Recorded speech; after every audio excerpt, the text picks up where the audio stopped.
From Cypress Radio in Cypress, Texas, you've tuned into the Special Ed Section 504 Radio Hour, and I'm your host, Louis Geigerman. Welcome back. Well, this week I have some friends of mine, colleagues that are well-known and very respected members of the bar here, practicing primarily out of Texas. I think Sonja, I'm not sure if you do a lot of other states, but I think you're doing outside the state of Texas as well. But we have Sonja Kerr of the CMK law firm, and we have Mark Whitburn and Sean Pevsner of Whitburn and Pevsner, LLC. So welcome to the Special Ed Section 504 Radio Hour. Thanks very much, Lou. This is Mark. We're happy to be here, honored to participate, and looking forward to learning from Sonja. Well, likewise. So you work just in Texas, Sonja, or are you also doing stuff in Indiana, or? Yeah, we're a multi-state practice. We do cases in Alaska, Pennsylvania, Indiana, Texas, did I say Texas, Ohio, Michigan. I don't do anything in Michigan or Ohio, but my partners do. What about you guys, Mark, Sean? Oh, we in terms of our special education practice, we've got mostly focused in Texas, although we've got a case in Maryland right now, and we are looking at one in Missouri, but most of our special education practice is in Texas, although we do Fair Housing Act cases all over the country. Well, very good. Well, I asked you all to come and talk about a couple of cases that have really created some interest and have really important impacts to our listeners. And so one is the better known as the Alvarez case, and another one is the Perez case. But we're going to start with the Alvarez case. And Sonja, you want to start the discussion about it? We were working on it legislatively, and we can talk about that as well. But you want to start getting into it and what the ramifications of that are there? Well, so the simple storyline, Louis, is that the Alvarez case is a very scary decision for families who have children with disabilities and whose children are essentially adult students, 18 or older, 18 to 21. So basically, we had always assumed, based on the federal law, that Texas had a responsibility as the state educational agency to ensure that children who are 18 and over had either the ability to represent themselves in court or have a representative.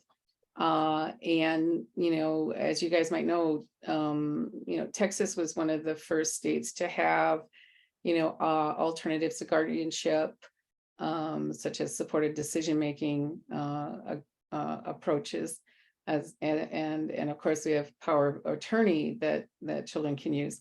So it's very weird that Texas remains one of the circuits that we have a real problem with. And the problem is this: essentially, if you as a parent do not obtain either a guardianship or a supported decision-making agreement or power of attorney or limited guardianship or something, you as a parent may have grave difficulty enforcing the rights of your child who is 18 and over, even if your child has obvious, inability to represent themselves.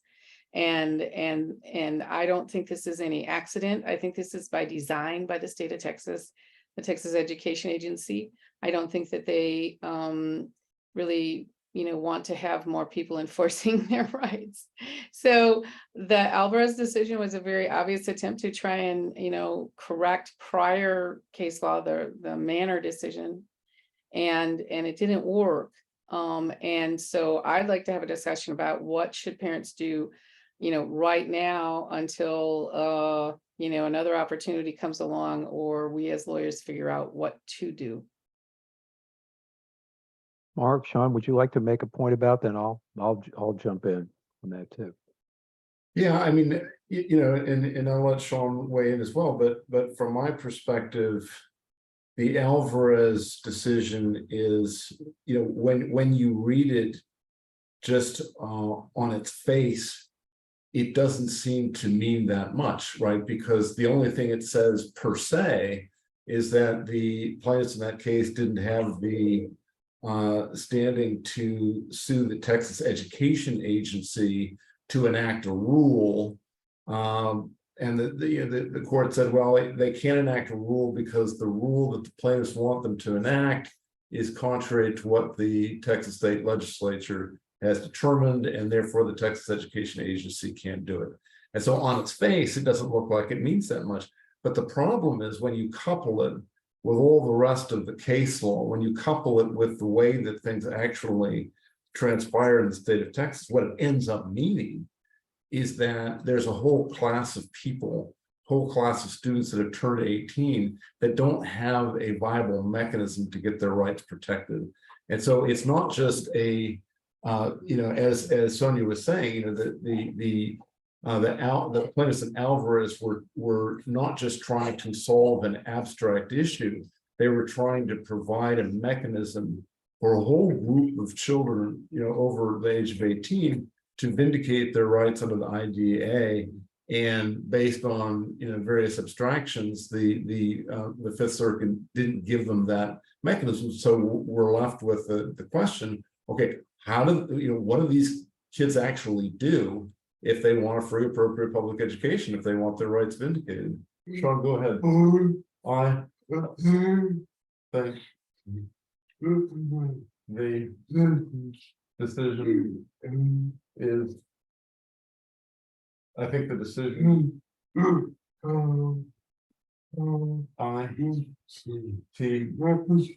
itself is correct because the Texas legislature should S P E C specifically give the P E A P C, sorry, should give the TEAV, sorry, P H E V power to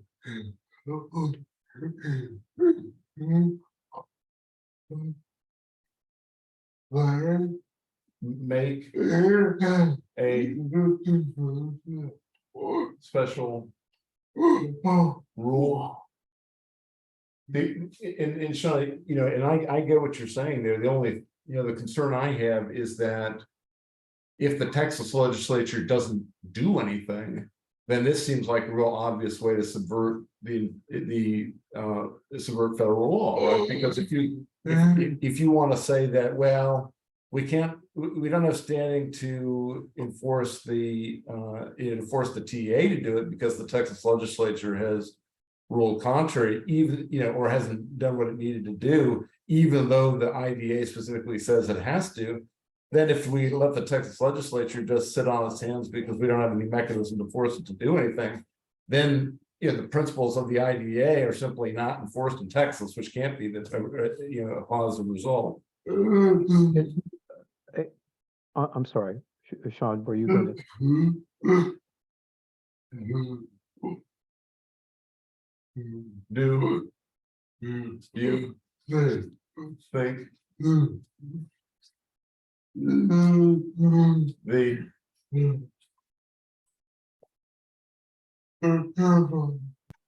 federal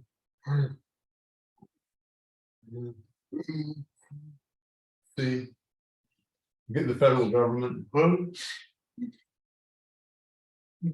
should make a rule that SP specifically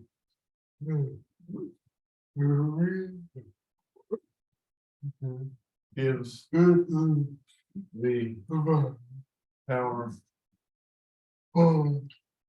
sorry, gives the PA or E, the parents, the right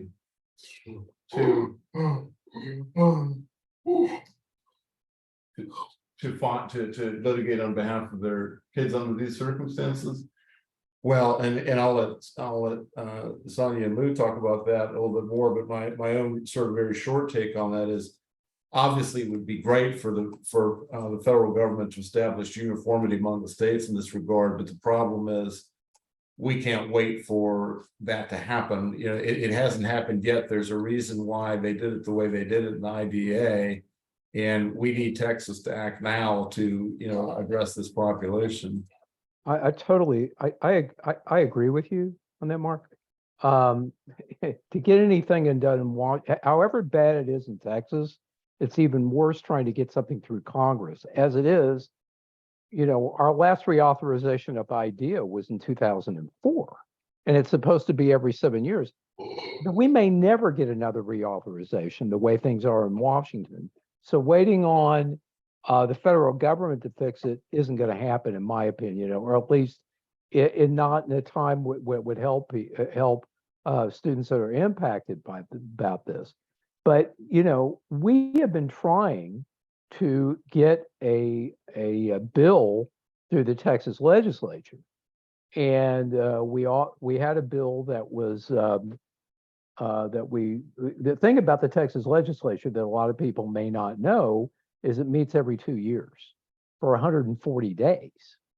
So we brought this bill up to correct this problem back in 2021, and it died.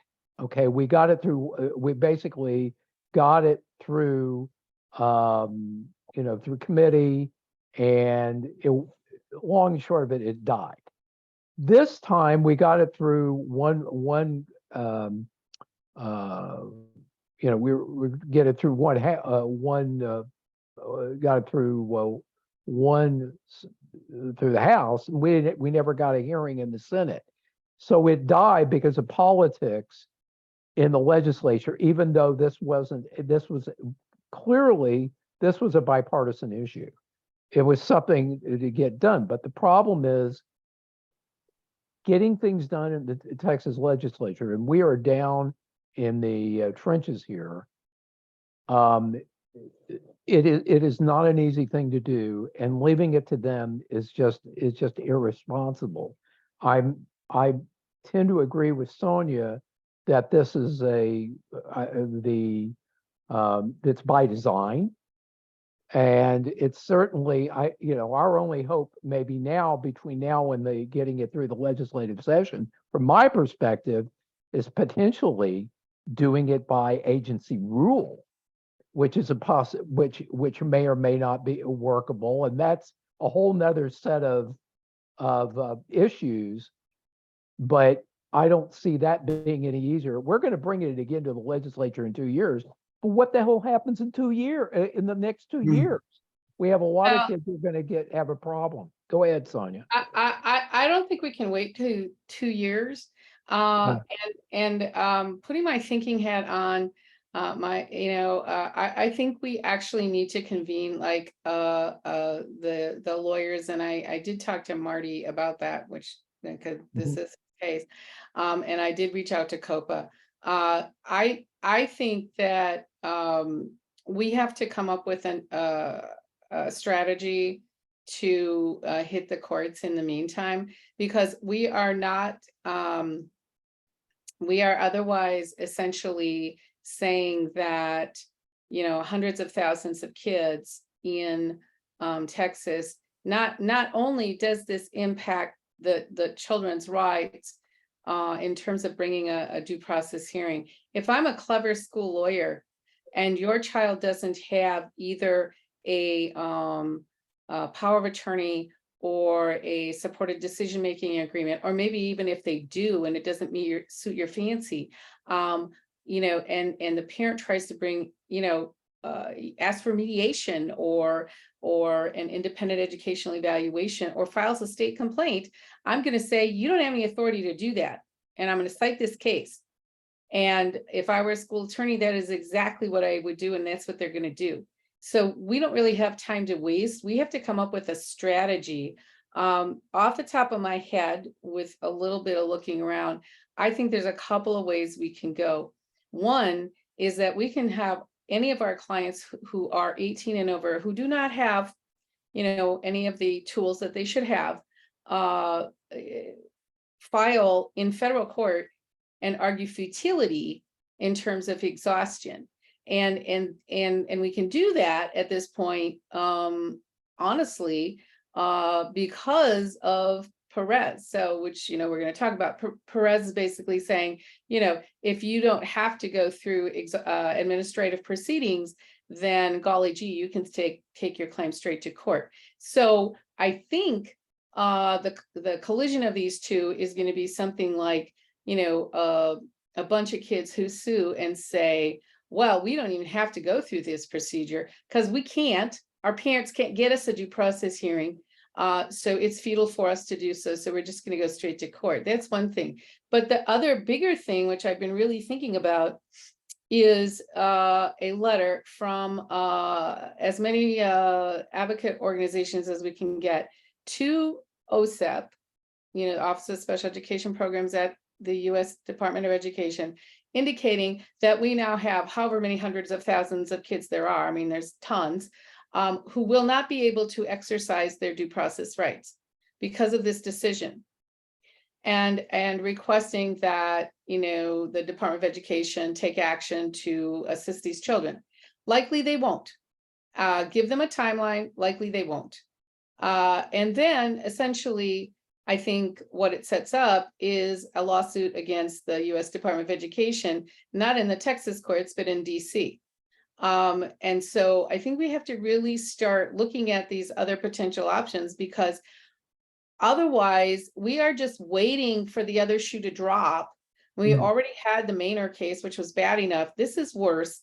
And effectively, if you're 18 years old, you don't have a right to do anything about your lousy special education programming at this point in Texas. You might as well not even file the due process, because you don't really know that you have the right to do it unless you already have obtained some, means to protect yourself. The other thing I think we have to seriously look at, funnily enough, but there is case law for it, is whether an age discrimination case can be brought. So these kids would not be subject to this situation but for their age. And you can bring a claim for age discrimination on that basis, and there is at least one case about that on the books in Texas. They didn't win because maybe they didn't plead it quite correctly, but you can argue that you're being discriminated against based on age. And I don't know how this is anything but age discrimination. I mean, if you said to a group of kids or a group of adults, we're not going to serve you under Medicare because you're 67 to 70, and you didn't fill out a form, people would argue age discrimination right off. And there's not a lot of difference between what's happening here. So that's another option. And the biggest concern I have is the implications of this decision on every other aspect that TEA is responsible for. Because TEA is supposed to supervise special education in Texas. And this decision says we don't have to. You don't have to. You can just say you don't want to. Your state legislature doesn't want to. And so you don't have to. Mark, Sean, what are your thoughts? Go ahead. The second, sorry, the U.S. the U.S. Education Department could probably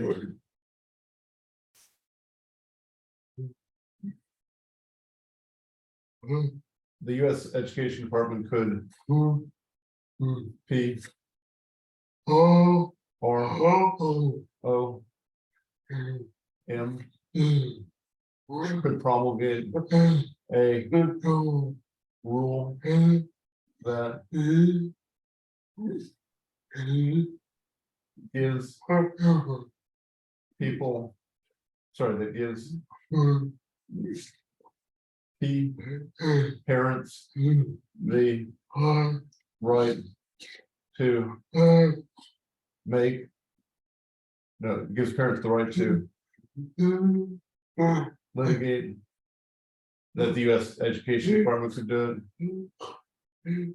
So there's, there certainly are mechanisms for addressing that if somebody will actually do it. But I think that the question is is it going to be done, and is it going to be done promptly enough to help the as Sonja said, the hundreds of thousands of people who need to have a mechanism and need it now. As I said at the beginning of our time together, Sean and I were looking forward to learning from Sonja, and that has now officially occurred, because it had not occurred to me to use Perez as a way of addressing the Alvarez problem. But I certainly now that it's been put on the table, I will take advantage of that if I can. I absolutely agree that any and all mechanisms have to be used to address this problem.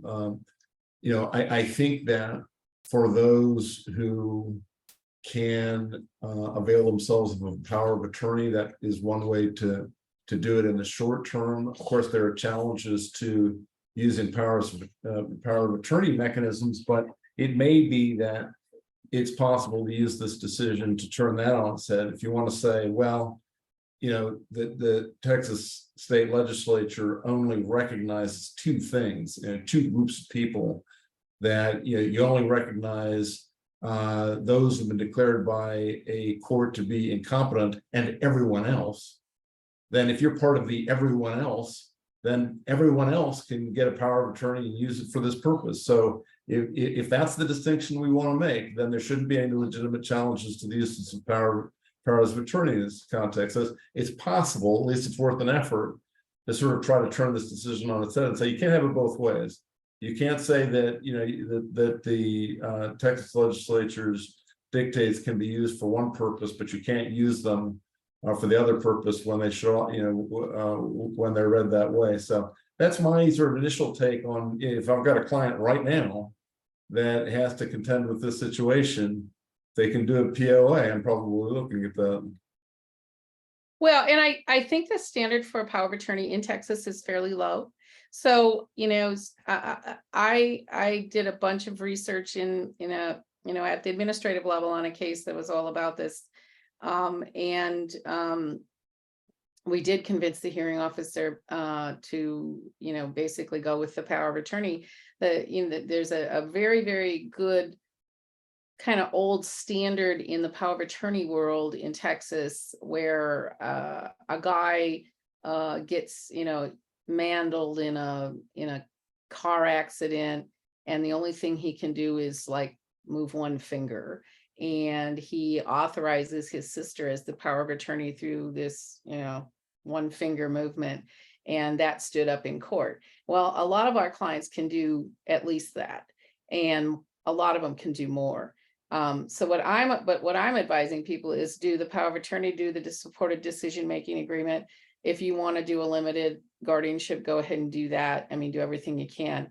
And I think that the scary thing is I don't know that anybody's out there telling the parents, hey, we got to jump start here. You got to go into your fall IEP meetings knowing how you're going to handle this, because otherwise it's going to come back at us while the attorneys are trying to figure things out. And I do think there needs to be an emergency meeting of all the lawyers to figure out what we're going to do and take some explicit action, because we can't really just sit on this. And I don't know that we have to have, you know, I mean, it'd be lovely if we could afford a class action, but I don't think we can or should.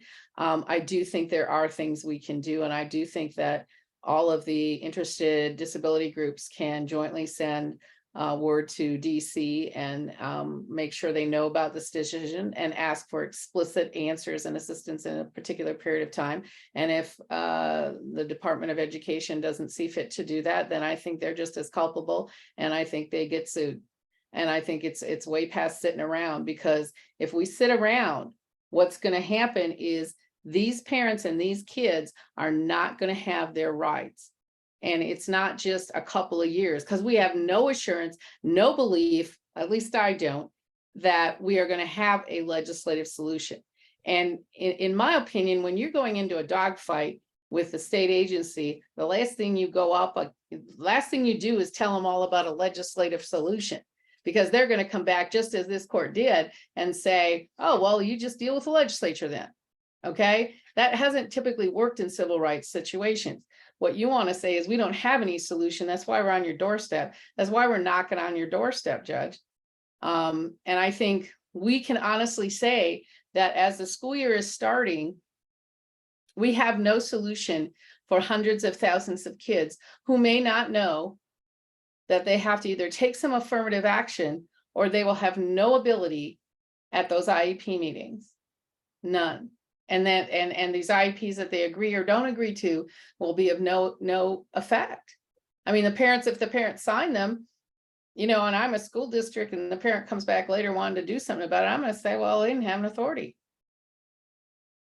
I don't have to worry about it. You know, I've personally been doing educational power of attorneys for years and haven't had a problem, but I could see in the future that some opposing counsel will say that person doesn't have capacity.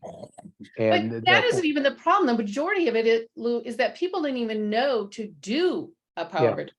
Yeah. I mean, I agree with you that if somebody at least has done one, then it's a matter of litigating, you know, whether that is legit and it can go forward. And we have to tell parents, you know, that's an issue for the probate courts. But really, the bigger issue is the hundreds of thousands of kids out there who are unknowingly going to go into this school year without any knowledge of what they can or cannot do. And that's pretty terrifying to me, you know, especially given, you know, disciplinary situations. I don't know what we're going to do with disciplinary situations. Certain. I think that's something that we need to talk to Disability Rights Texas to be put out there, and all the other disability groups to put out there to parents that this is an issue they need to be aware of, for sure, and then contact us for assistance, other than just being out there twisting in the wind. Don't you find it amazing that no news source has picked this up? Don't you find that amazing? I find it amazing.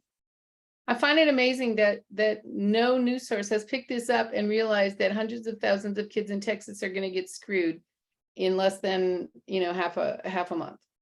I'm surprised that something like the Texas Tribune hasn't taken that up, because they get in depth on issues. Maybe we need to try to see what we can do with get the Texas Tribune to amp it up. That might be a start. Well, to me, I mean, minimally, it needs to hit the waves, it needs to hit the shock waves, and it needs to be all over the internet in some cohesive fashion. So, well, we can blog it. I mean, that we could do our own thing and blog the hell out of it. You know, we could do that. Well, I think the first the first step in my view is that, all the lawyers and the advocacy groups need to get together and realize this is like, to me, when I read this, I thought, this is, I've been doing this law for like 37 years. This is the worst decision I've seen ever. And An I've seen a lot outrage. of bad ones. It's an outrage. So we have to take some affirmative steps.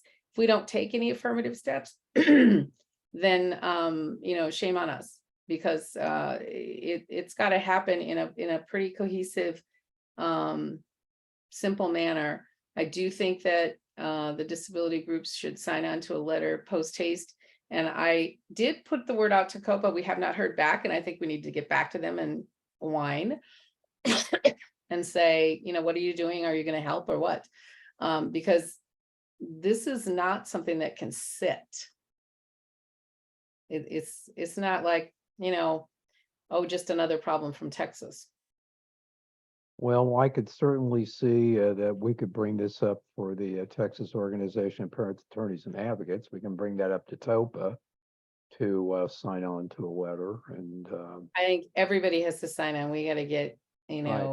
CT, we got to get the RTX. deals, the ARCs, Right. Autism Alliance, the Decoding Dyslexia, everybody. And the letter doesn't have to be terribly sophisticated or, demanding. It's a pretty simple demand that this does not comply with Texas having full supervision. There's not a big caveat there that says, oh, except if your state legislature doesn't want to do it.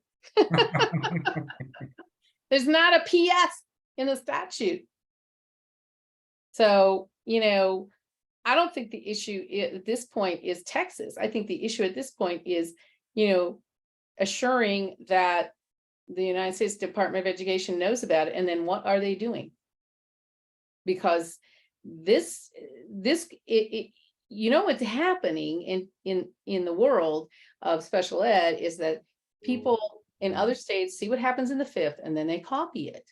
And if this flies in Texas, it will mean that real state supervision is gone in those states that don't really like to do it. Now, in great states where they do like to do it, Maryland and California and whatever, fine. But in those states where they sort of just don't bother, it's a huge problem. Well, right now it looks like the watchdog is asleep, not doing their job. And we need Well, I think we need to give ring the them a bell. warning. I'm happy to send the letter out if we can get a bunch of doors. I'm happy to put it out, or put it out as a bunch of lawyers from Texas saying, hey, hello, good morning. Guess what happened to us today? Yes, Sean. I agree. We should take, as, so we should take C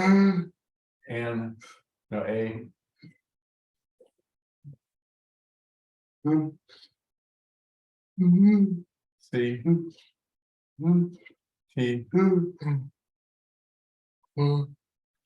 I O,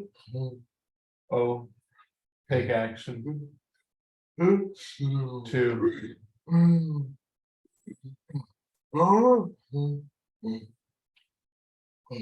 R E N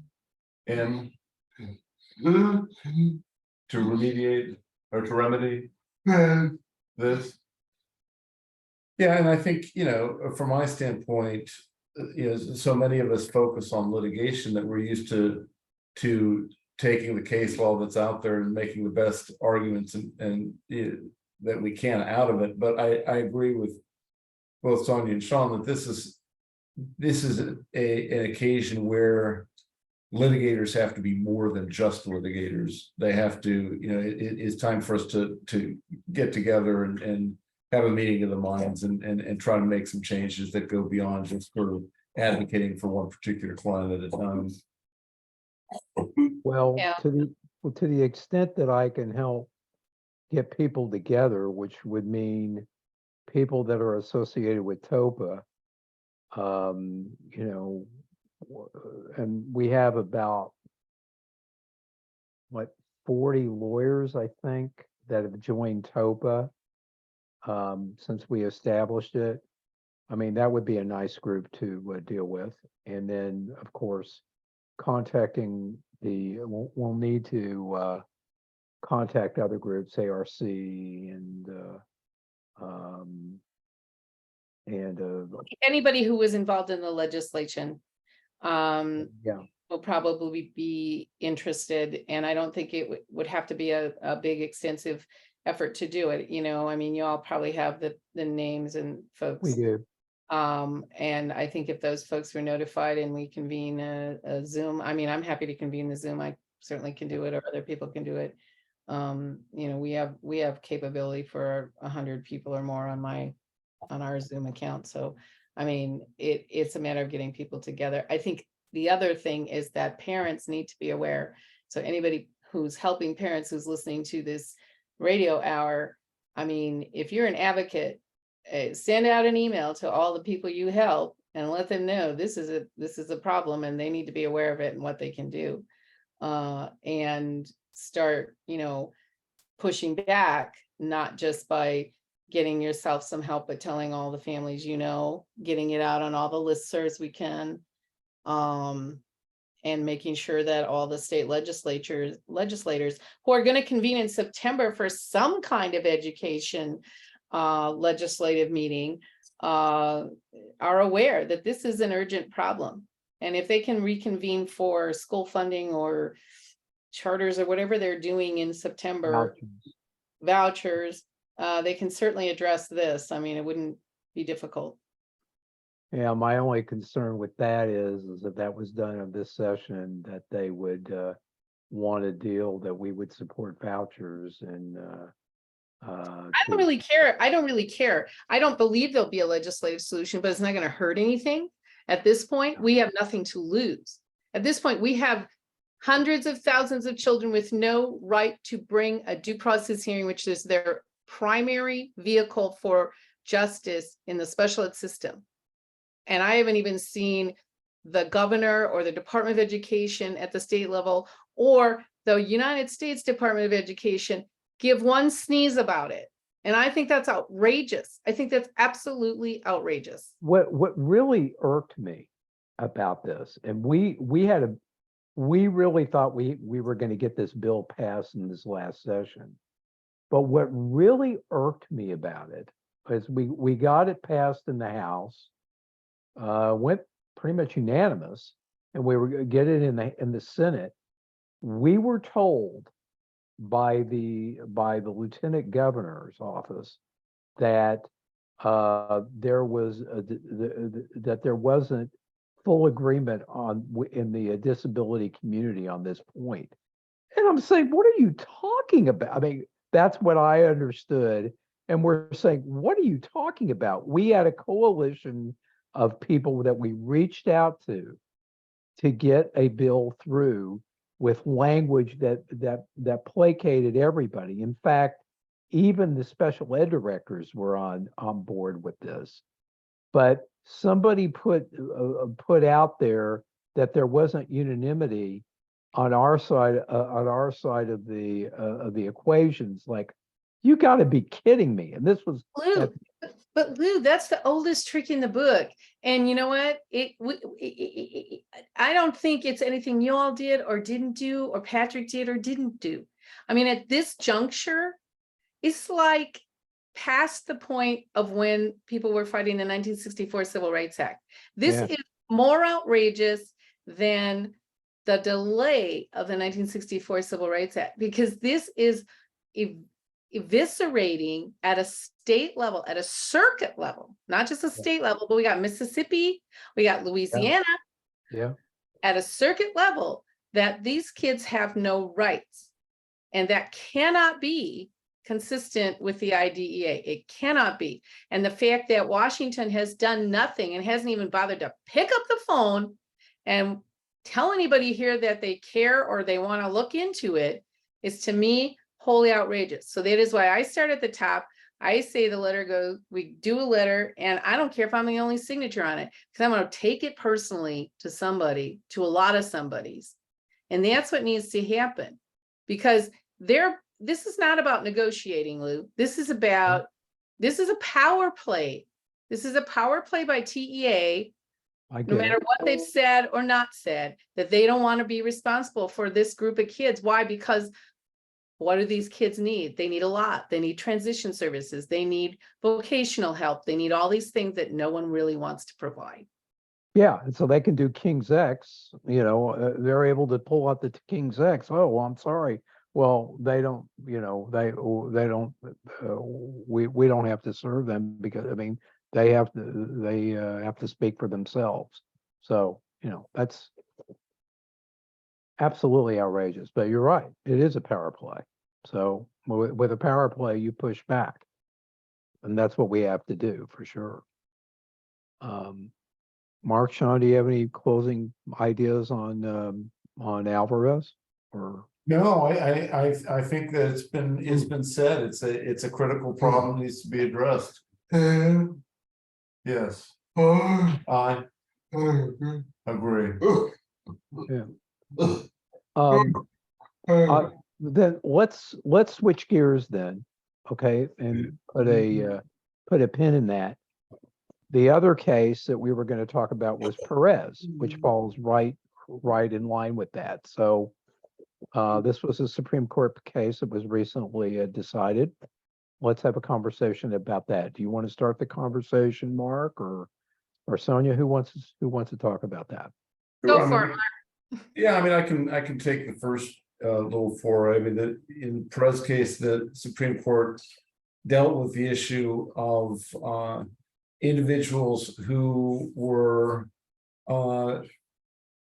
bringing a claim against the school district that might have had some relationship to their ability to get a free, appropriate public education, but the remedy that they were seeking was not something that's available under the IDEA. And the Supreme Court said, well, if the remedy that you're seeking is not something that's available under the IDEA, then you don't have to go through a bunch of administrative exhaustion through a due process proceeding when you can't even get the remedy that you would be otherwise trying to get by pursuing that. And so it opens the door to pursuing such a remedy directly through the federal court.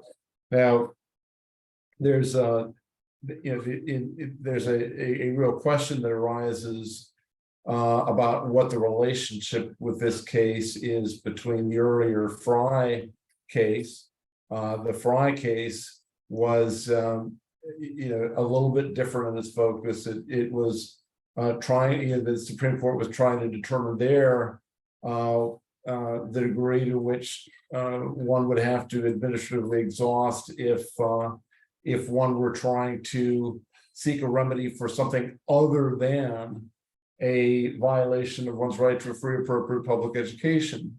To me, and I've heard others argue it different ways, to me, the Perez case, while it doesn't overturn Fry, it does definitely force one to interpret it differently, because I think that the interpretations of Fry that were prevalent before Perez came out would have said, well, if you're trying to seek a remedy for the denial of a free, appropriate public education, even if the remedy you really want isn't available under the IDEA, you still have to go through that process, because ultimately what you're seeking relief from is the denial of a free, appropriate public education. That's what the IDEA was enacted to address. Whereas I think Perez, if I'm interpreting it correctly, I think Perez says something a little bit different, because in Perez, the Supreme Court said, well, yeah, we admit that that what they're talking about is past violations of the right to a free, appropriate public education, but because the damages that they were seeking are not available under the IDEA, why force them to go through the rigmarole of due process proceeding? I don't think that that's the same. I don't think that's what the court was saying in Fry, and so I think that in pursuing these cases going forward, I think you're going to have to read Fry and Perez together and say, well, you have to look at both. You have to look at exactly what you're seeking a relief from, and to what kind of violation is it, and then what exactly kind of remedy are you seeking. And only by looking at both of those can you determine what the proper course of action, the proper venue is. Well, I agree, Mark. I do think, however, that that what we're going to see, and it is starting a little bit. I think I shared with some of you the decision we got in PW versus Leander, which is just a preliminary decision. We'll be getting decisions on motions for summary judgment probably in a couple months. We just filed them, but in that case, and we had Judge Ezra, who is a very experienced lawyer, because he was on the Hawaii bench for a long time and did a lot of special ed and ADA cases there. So how he's reading Fry and Perez is basically 1415L is finally, I think, going to get seen for what it is. So what we've seen in Texas has been 1415L doesn't really count. Everything really goes under the IDEA unless you can distinguish it as Title IX or something like that. Even Title VI. I mean, I had a judge in northern Texas in a case against Dallas argue that, or tell me that I had to go back and go under 1415L for a Title VI claim, which is ridiculous. There should be no such rulings under 1415L. I mean, that statute's very, very clear. But I think what's going to happen, I think what we're going to see is the question of not whether we can file discrimination claims, but what do we have to allege in the discrimination claim? And so we're going to have to prove intentional discrimination. We're going to have to raise intentional discrimination indicators. And in the context of cases that are also IDEA type claims, and separate from those that are, say, bullying or harassment or injury or Title VI or Title IX, I think we're going to have to raise specifically professional standards. So what is under the ADA, what is intentional discrimination is violation of professional standards. And that makes a lot of sense when you think about it, because intentional discrimination is defined as bad faith or gross misjudgment. And how do you figure out if there's bad faith or gross misjudgment? You see, well, gosh, did they follow what like the normal course of business should be? And I think that's what the fight's going to be about.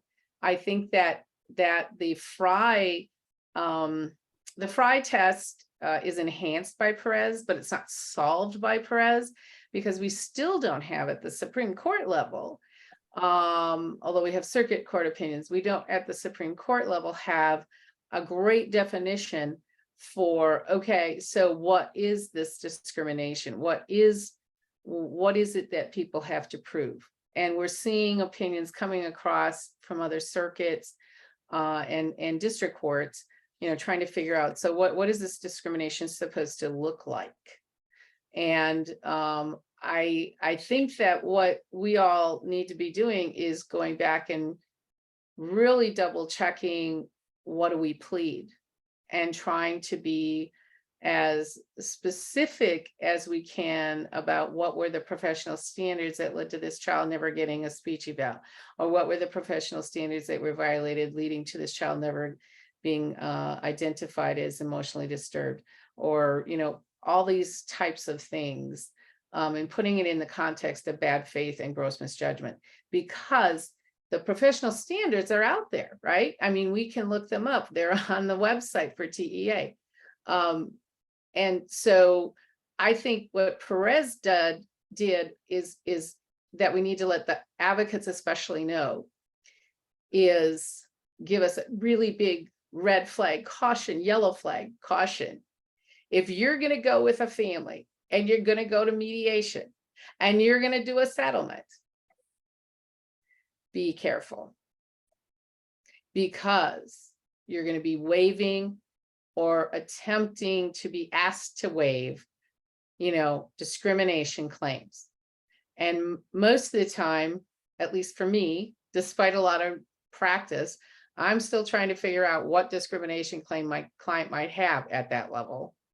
And so I think people have to be in a very, very cautious mode, and we should probably be sending out to the advocates and have as attorneys, a really good analysis of what do you not tell your clients to sign in light of Perez, because that's the caution. That's the real caution to me. There's going to be that's a salient point, Sonja. I'll tell you, for a school district to bifurcate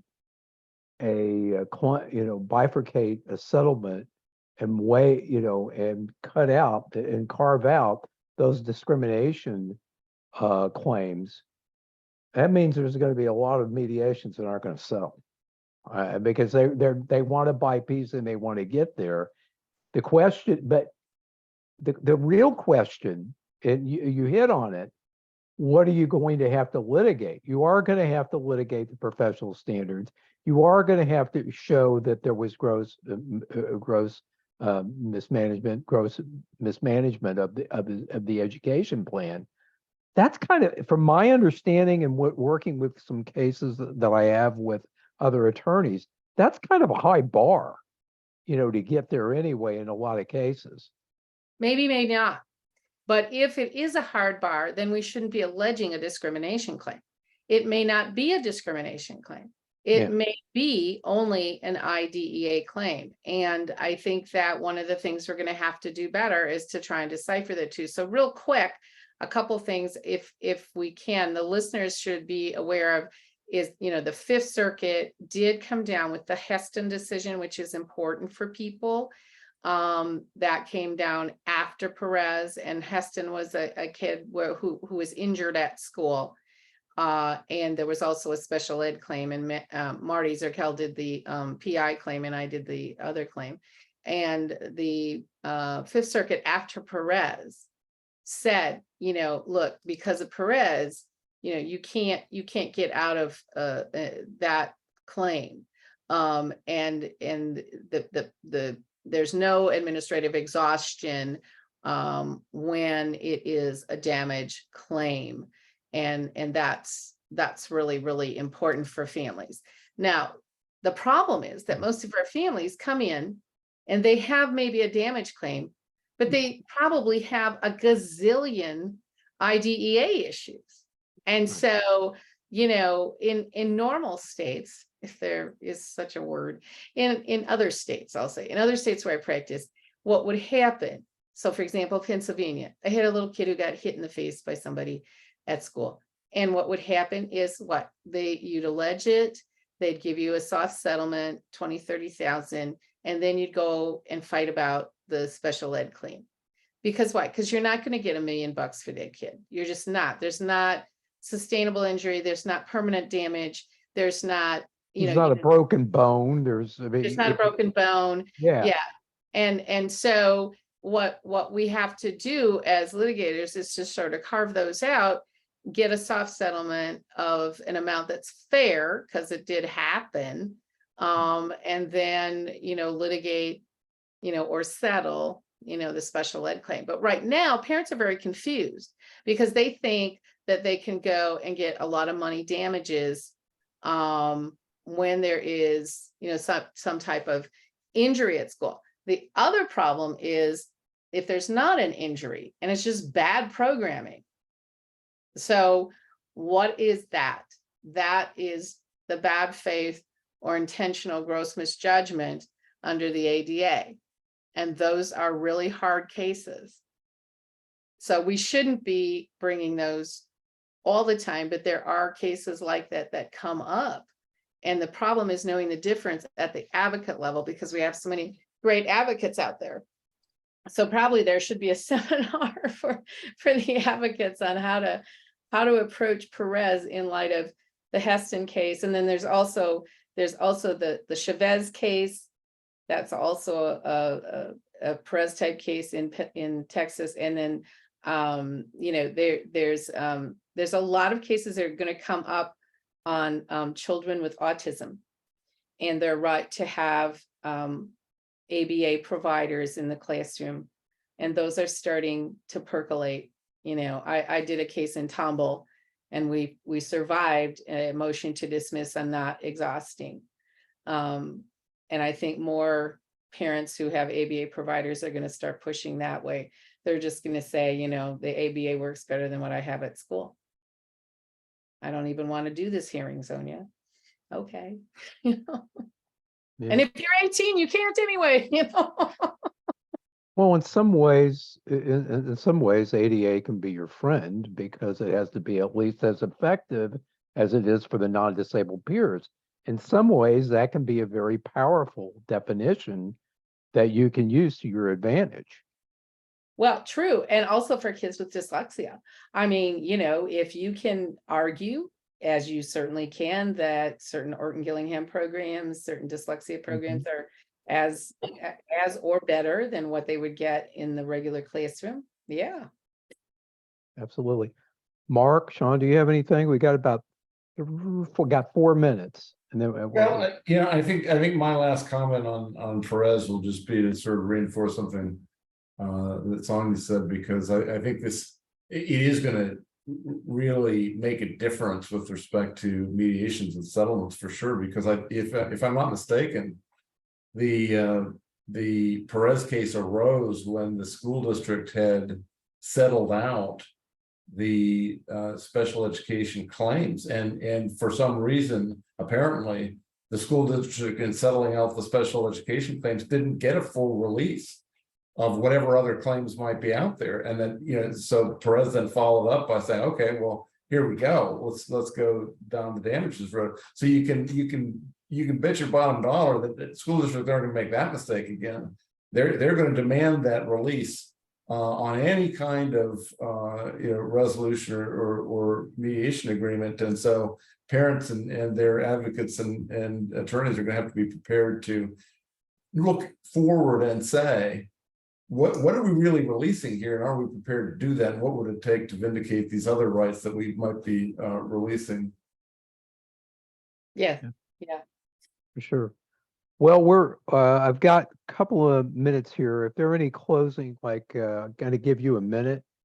Sonja, I'm going to give Mark a minute, and then I'll wrap up. So anything in passing, can you encapsulate in about a minute, Sonja?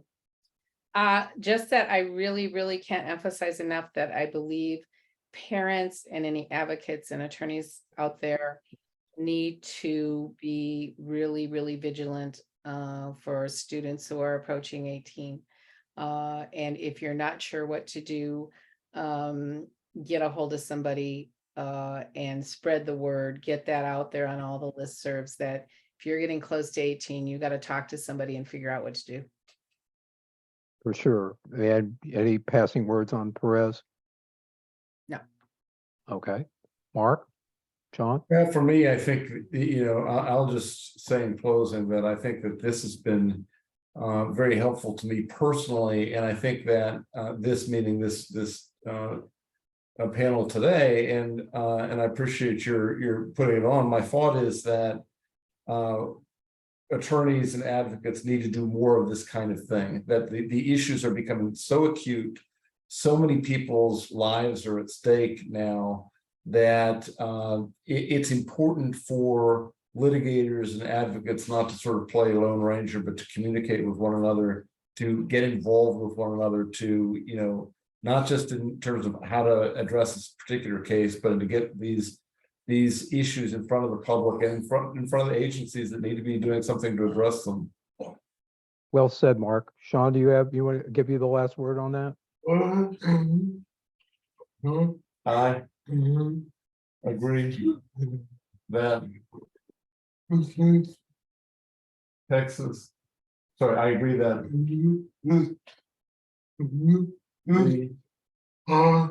I S P O the IST IS C T D I I agree that the districts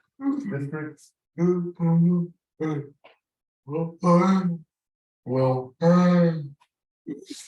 act, will add the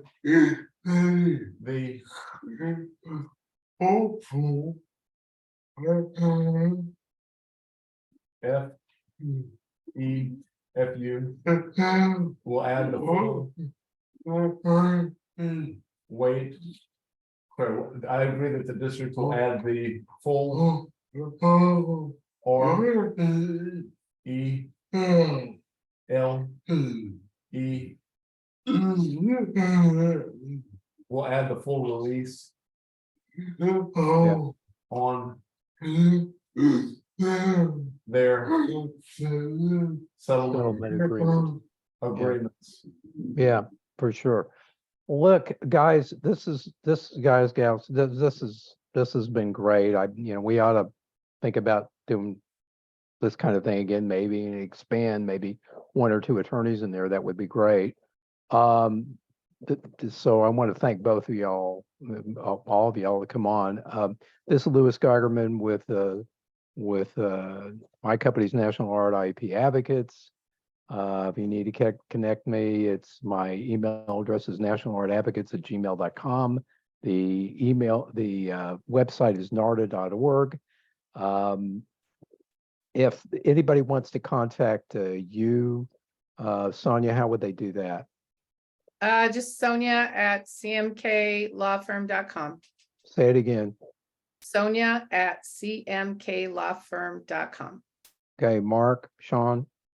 I think for us, probably the telephone is better. So our number at Whitburn and Pevsner is 817-653-4547. Say it again for us. 817-653-4547. We do the special ed section 504 radio hour weekly. If you want to contact me through about the show, go to spedradio103.5@gmail.com, spedradio103.5@gmail.com. You can also tweet me at LOUISNARDA. The show exists by contributions to Cypress Radio. Just go to cypressradio.org, put in any amount, and that continues keeping the lights on and brings programs like this. Once again, I want to thank my friends Sonja Kerr, Mark Whitburn, Sean Pevsner for coming on the show today. I'll see you all on the internet and the internet and the radio. Have a great week. Thanks a lot, Lou. Appreciate it. Good to see you.